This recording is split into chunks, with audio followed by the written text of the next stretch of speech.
Millions of Americans are facing threat of foreclosure, and they want Washington to do something. Home foreclosures increased by a staggering 112% over the past year. John McCain pointedly blamed the housing crisis on both irresponsible lenders and Americans who borrowed more than they can afford. The McCains have assets of at least $36.5 million. Some estimates actually put her worth at about $100 million. You know, it's tough to have to pack up and leave the house that we loved and the first house that we bought. We bought the house in 2003. In the end, our mortgage was 15.75%, and we could no longer afford to make the payments. And 51 million homeowners are doing what's necessary, working a second job, skipping a vacation, and managing their budgets to make their payments on time.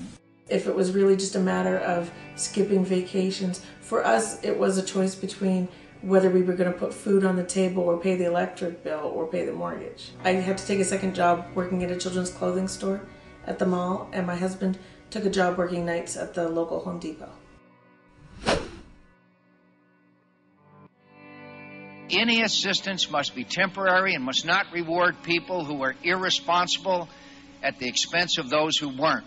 I don't feel like I did anything irresponsible. I got my mortgage and I was making the payments and wasn't late on any. And then when it started getting out of hand, I tried everything that I could to be able to make the payments, and I just couldn't do it. McCain's top economic advisor, Phil Gramm, resigns after referring to Americans as a nation of whiners. I can assure Senator Gramm and Senator McCain that the people who are facing foreclosure are not whining, they're hurting. One of the hardest things for us was to find a new place to live, because as we were going around looking at houses, every house we applied for was turning us down because our credit rating was so low because of the foreclosure. Phil Gramm was working as a lobbyist for a foreign bank here in the United States. That is, the former Texas senator was paid to lobby Congress specifically about the mortgage crisis at the exact same time he was helping to craft Senator McCain's economic policies. It makes me doubt whether he has the best interests of the people at heart or whether he has the interests of the corporations.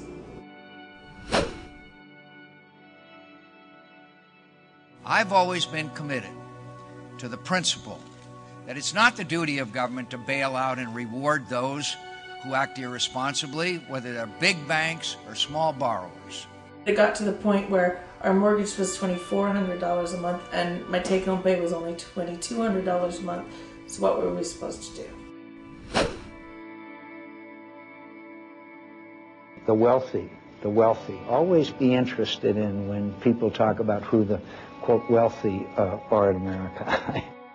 We don't expect John McCain to be on a shoestring budget when it comes to shoes, but $520 Ferragamo calfskin loafers? My husband was running for the Senate in Arizona, and in Arizona the only way to get around the state is by small private plane, and I wound up loving it and buying a plane and, you know. I don't think unless you've been in this situation that you can truly appreciate how hard it is for people.